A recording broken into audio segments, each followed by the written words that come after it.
ညငါ Rolex အတူလေးဝဲလာမင်းအစ်စ်နဲ့ဘာကွာလဲလို့ရှင်းကြည့်ပေးစမ်းပါမင်းအဲ့ဘာလို့ဝယ်လာတီးဦးလေးဆိုင်ကပြောလိုက်တာအစ်စ်နဲ့11 quality ဆောင်းတူတယ်ဆိုလို့မင်းကိုရီးယားမင်းသားဂူဂျွန်ဖြို့တွေ့ဘူးလားတွေ့ဘူးပဲမြန်မာနိုင်ငံမှာလေသူနဲ့တူတယ်ဆိုပြီး line ပေါ်မှာပြောနေကောင်တွေတွေ့ဘူးတွေ့ဘူးပဲသူတို့ဘလို့ထင်အပေါ်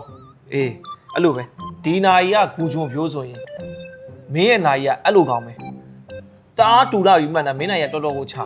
မင်းကအမြဲတမ်းပြောတယ် fake people buy fake watches မင်းကအတုတွေဝယ်ပြီဆိုကြတယ်မင်းကအတုရောင်ဘာလို့အတုဘာစီးဝဲလို့မင်းအတုဖြစ်မဲ့ကောင်ပြီးတော့မင်းကအတုတွေဝယ်ပြီဆိုကြတယ်မင်းကရီမန်းချက်မရှိဘူးမင်းကအစ်စ်ကိုဝယ်နိုင်ဘူးဆိုလို့မင်းကအဲ့လိုရီမန်းထားလို့မင်းအတုကိုဝယ်လိုက်တာအဲ့ဒါဆိုရင်မင်းက reputation နဲ့မရှိတော့ဘူးမင်းနဲ့ဘယ်သူမှအလုပ်တွဲမလုပ်တော့ဘူးမင်းက fake တွေပဲလုပ်တဲ့ကောင်ဟုတ်ပါဘူးကွာမင်းကလည်းအခုကငါအစ်စ်မဝယ်နိုင်တယ်လို့အတူရင်ဝယ်ရနောက်အစ်စ်ဝယ်နိုင်တဲ့ချိန်ကျရင်အစ်စ်ဝယ်ဝင်မှာပေါ့noမင်းဒီအတုဝယ်ပြီဆိုကြတဲ့ကမင်းနောက်တစ်ချိန်မှာအစ်စ်ဝယ်လဲမင်းကငါတို့အတုဝယ်တယ်လို့ပဲထင်ပါပဲ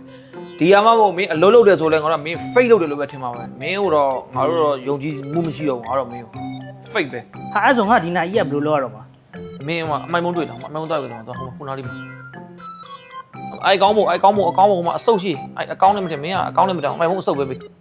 အဲ့ပေးနိုင်ချွတ်ဒီ